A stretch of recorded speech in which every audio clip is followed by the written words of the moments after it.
Up first this evening, more details emerged today in the Supreme Court on the moments leading to the death of two members of the Pathways International Ministries in Albion, St. James.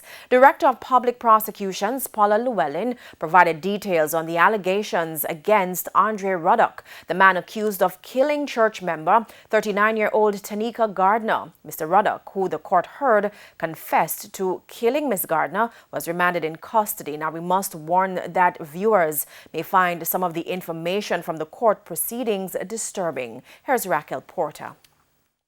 It was Andre Ruddock's second appearance before the court since the deadly incident at the Pathways Church in St. James on October 17. His legal representation has been settled. Attorney at law Anthony Williams will be leading the defense team. The prosecution in law has an obligation to disclose relevant documents, witness statements that they intend to rely on. And some of those documents were in fact disclosed via email late yesterday evening. So we are in possession of some. We're not in possession of all. So what is outstanding is the post-mortem report in respect of the deceased, Tanika Gardner. Also the scenes of crime, CD. Yes. You know, because the police department, they take pictures.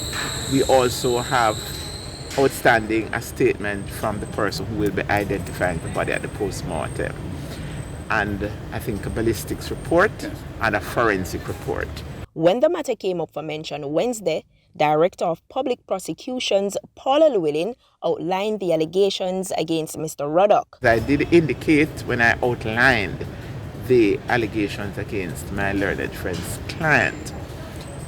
We also served on him a confession/caution statement, which was made by the accused under caution in the presence of two justices of the peace, which speaks for itself. Well, certainly we will examine the caution statement and take instructions. Those are preliminary, and we will take it from there one step at a time. That is so, because it is the interest of justice, where we have fairness in respect of due process for the accused, and also fairness for the victims and the witnesses in this matter. It was revealed in court the Pathways leader Kevin Smith ordered an individual identified as witness A to cut Miss Gardner's throat, but that person refused. Questioning witness A's refusal, Mr. Ruddock, whom Smith referred to as Archangel Gabriel, went over to Miss Gardner, who was kneeling, and cut her throat. The court was told that Miss Gardner did not scream or shout, but made a gurgling sound. Smith then instructed Mr. Ruddock to remove her head from her body because she's a goat, a sacrifice, and had to die. It was also revealed that 2 weeks before the sacrificial killings, Smith had been acting strange. He reportedly told his congregants to smoke ganja and listen to secular music from artists, including Sizzla and Buju Banton.